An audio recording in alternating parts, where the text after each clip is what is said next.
Hi friends and welcome back to Ziyas recipes. അപ്പോൾ ഇന്ന് ഇവിടെ തയ്യാറാക്കാൻ പോകുന്നത് ഒരു ചോക്ലേറ്റ് ട്രിഫിൾ കേക്കിൻ്റെ റെസിപ്പിയാണ്.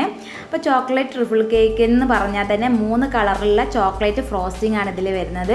പിന്നെ ഇന്നത്തെ ഈ ഒരു റെസിപ്പിയിൽ ഞാൻ ചോക്ലേറ്റ് സ്പെഞ്ചിൻ്റെ സെപ്പറേറ്റ് വീഡിയോ കാണിക്കുന്നില്ല, കാരണം ഇതിൻ്റെ മുന്നേക്ക് ഒരുപാട് ചോക്ലേറ്റ് സ്പെഞ്ചിൻ്റെ റെസിപ്പി കാണിച്ചിരുന്നു. ചോക്ലേറ്റ് ഷിഫോൺ കേക്ക്, അതുപോലെ തന്നെ മോയിസ്റ്റ് ആയിട്ടുള്ള ചോക്ലേറ്റ് കേക്ക്, അതുപോലെ തന്നെ ചോക്ലേറ്റ് കേക്ക് നമുക്ക് പെട്ടെന്ന് സിമ്പിളായിട്ട് ബീറ്ററും വിസ്കും ഒന്നും ഇല്ലാതെ തന്നെ നമുക്ക് കുക്കറിൽ തയ്യാറാക്കുന്ന വീഡിയോസൊക്കെ ഞാൻ കാണിച്ചിരുന്നു. അപ്പോൾ അറിയാത്തവരുണ്ടെന്നുണ്ടെങ്കിൽ ഞാൻ ലിങ്ക് ഡിസ്ക്രിപ്ഷൻ ബോക്സിൽ കൊടുക്കാം. അപ്പോൾ ഫസ്റ്റ് തന്നെ ഇതിലേക്ക് നല്ലൊരു ചോക്ലേറ്റ് സ്പെഞ്ചാണ് വേണ്ടത്. അപ്പോൾ ഇത് ഞാൻ സോസ് പാനിലാണ് തയ്യാറാക്കിയിട്ടുള്ളത്. അപ്പം ഈ ഒരു ചോക്ലേറ്റ് സ്പെഞ്ചിനെ നമുക്ക് 3 ലെയറായിട്ട് കട്ട് ചെയ്ത് മാറ്റി വെക്കണം. അപ്പോൾ ഇവിടെ 3 ലെയറായിട്ട് കട്ട് ചെയ്തിട്ടുണ്ട്. നെക്സ്റ്റ് ആയിട്ട് നമുക്ക് വേണ്ടത് കുറച്ച് വിപ്പിംഗ് ക്രീമാണ്. അപ്പോൾ ഞാൻ ഇന്നിവിടെ ഗൾഫ് കൺട്രീസിലൊക്കെ കിട്ടുന്ന മിലാക്ക് ഗോൾഡ് വിപ്പിംഗ് ക്രീമാണ് യൂസ് ചെയ്തിട്ടുള്ളത്. ഇതിൻ്റെ ഡീറ്റെയിൽ വീഡിയോ ഞാൻ കഴിഞ്ഞ ദിവസം അപ്ലോഡ് ചെയ്തിരുന്നു. അപ്പോൾ കാണാത്തവരുണ്ടെന്നുണ്ടെങ്കിൽ അതിൻ്റെ ലിങ്ക് ഞാൻ ഡിസ്ക്രിപ്ഷൻ ബോക്സിൽ കൊടുക്കാം. നല്ല സ്റ്റിഫായിട്ട് ബീറ്റ് ചെയ്യാൻ കിട്ടുന്നതും ഒരു 5-6 മണിക്കൂർ കേക്ക് പുറത്ത് വെച്ചാൽ പോലും മെൽറ്റായി പോകാത്ത നല്ല അടിപൊളി വിപ്പിംഗ് ക്രീമിൻ്റെ റെസിപ്പിയാണത്. അപ്പോൾ നമ്മളിപ്പോൾ ഈ ഒരു ക്രീം തയ്യാറാക്കുമ്പോൾ, ചോക്ലേറ്റ് ക്രീം തയ്യാറാക്കുമ്പോൾ അത്യാവശ്യം ഒരു ലൂസി കൺസിസ്റ്റൻസിയിൽ തന്നെ നമ്മൾ 2 ടേബിൾ സ്പൂണ് കൊക്കോ പൗഡറും അതുപോലെ തന്നെ 2 ടേബിൾ സ്പൂൺ ഷുഗറും കൂടി ആഡ് ചെയ്ത് കൊടുക്കണം. അപ്പോൾ ഷുഗർ ആഡ് ചെയ്ത് കൊടുക്കുന്ന ക്ലിപ്പ് ഇതിന്ന് നഷ്ടപ്പെട്ടിട്ടുണ്ട്. എന്നിട്ട് ബീറ്റർ വെച്ചിട്ട് നന്നായിട്ട് ഒന്ന് സ്റ്റിഫായിട്ട് ബീറ്റ് ചെയ്തെടുക്കുക. ഇവിടെ നന്നായിട്ട് സ്റ്റിഫായിട്ട് ബീറ്റ് ചെയ്തിട്ടുണ്ട്. ഇനി ഇത് ഞാൻ കുറച്ച് മാത്രം പൈപ്പിംഗ് ബാഗിലേക്ക് മാറ്റുകയാണ്.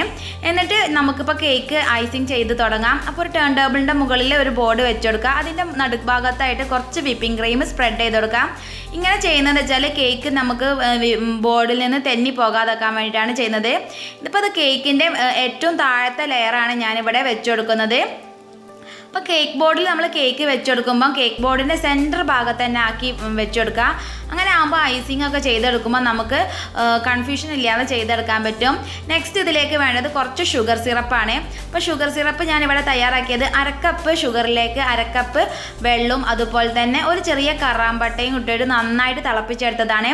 ഇനി ഇതിലേക്ക് ഒരു 1/2 ടീസ്പൂൺ കോഫി പൗഡറും കൂടി ചേർത്തിട്ടാണ് ഈ ഒരു ഷുഗർ സിറപ്പ് തയ്യാറാക്കിയത്. അപ്പോൾ ഈ ഷുഗർ സിറപ്പ് വെച്ചിട്ട് നന്നായിട്ട് കേക്കിനെ വെറ്റ് ചെയ്തെടുക്കുക.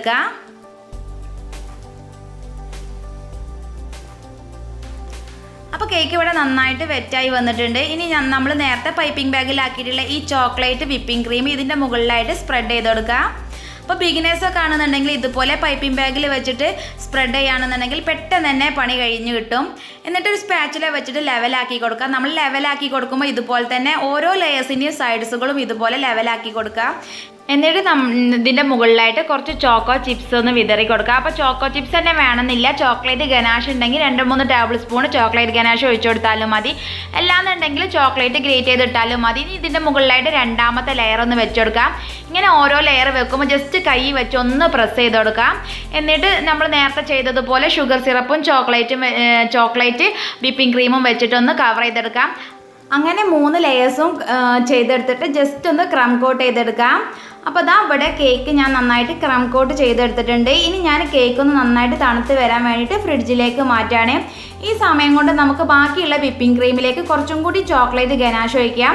അതായത് 2ാമത്തെ കളറിലുള്ള ചോക്ലേറ്റ് ഗനാഷാണ് തയ്യാറാക്കുന്നത്. അതിന് വേണ്ടിയിട്ട് 1/2 കപ്പ് ചോക്ലേറ്റ് ചെറുതായിട്ട് കട്ട് ചെയ്തത് ഇട്ട് കൊടുക്കുന്നുണ്ട്. ഇത് ഞാൻ നല്ല തിളച്ച് കിടക്കുന്ന വെള്ളത്തിലേക്ക് ഇറക്കി വെച്ച് കൊടുക്കുകയാണ്. അപ്പോൾ നമ്മൾ ചോക്ലേറ്റ് എടുത്തിട്ടുള്ള ബൗളിൽ ഒട്ടും തന്നെ വെള്ളത്തിൻ്റെ അംശം ഉണ്ടാവാൻ പറ്റൂല. എന്നിട്ട് ഒരു 2-3 മിനിറ്റ് ഇങ്ങനെ തന്നെ കിടക്കട്ടെ. സൈഡ്സിൽ ഇങ്ങനെ ചോക്ലേറ്റ് ജസ്റ്റ് ചെറുതായിട്ട് മെൽറ്റായി വരുന്ന സമയത്ത് നമുക്കൊരു സ്പാച്ചുല വെച്ചിട്ടോ അല്ലെങ്കിൽ ഒരു സ്പൂണ് വെച്ചിട്ടോ നന്നായിട്ടൊന്ന് മിക്സ് ചെയ്ത് കൊടുക്കാം.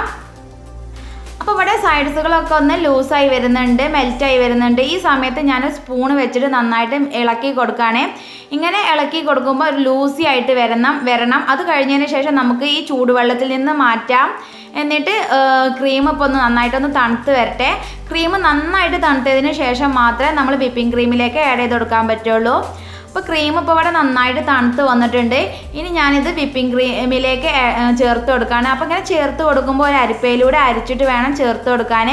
അല്ലാന്നുണ്ടെങ്കിൽ ചെറിയ ചോക്ലേറ്റ് അംശങ്ങളൊക്കെ അതിൽ പോയിട്ടുണ്ടെങ്കിൽ പൈപ്പിംഗ് ബാഗിലൂടെ വരാനൊക്കെ കുറേ പ്രയാസമായിരിക്കും.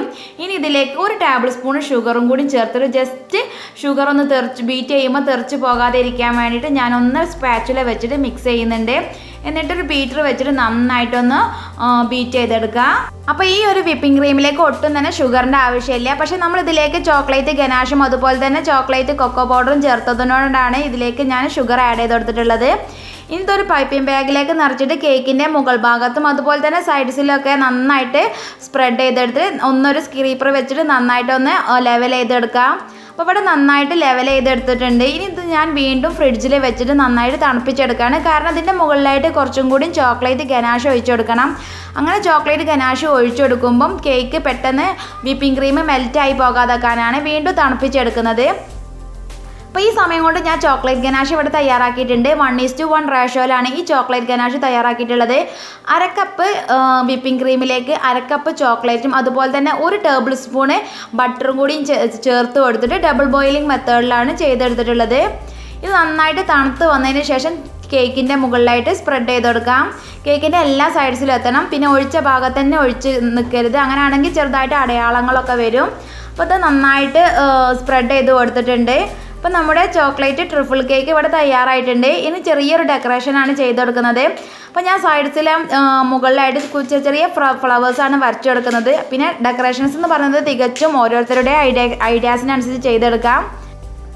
അപ്പോൾ ഞാനിന്നൊരു 1mm നോസിൽ വെച്ചിട്ടാണ് സ്റ്റാർ നോസിൽ വെച്ചിട്ടാണ് ഈ ഒരു ചെറിയ ബോർഡർ ചെയ്തെടുക്കുന്നത്. പിന്നെ മുകൾ ഭാഗത്ത് കുറച്ച് 2-3 ഫ്ലവേഴ്സും അതുപോലെ തന്നെ നെയിംസ് എഴുതിയിട്ടുണ്ട്. അപ്പോൾ നമ്മുടെ ടേസ്റ്റി ആയിട്ടുള്ള ചോക്ലേറ്റ് ട്രിപ്പിൾ കേക്ക് ഇവിടെ തയ്യാറായിട്ടുണ്ട്. അപ്പോൾ വീഡിയോ ഇഷ്ടമായിട്ടുണ്ടെങ്കിൽ ലൈക്ക് ചെയ്യാനും ഷെയർ ചെയ്യാനും മറക്കരുത്. പിന്നെ ചാനൽ ആദ്യമായിട്ടാണ് കാണുന്നുണ്ടെങ്കിൽ പ്ലീസ് സബ്സ്ക്രൈബ് ചെയ്യുക. Thanks for watching.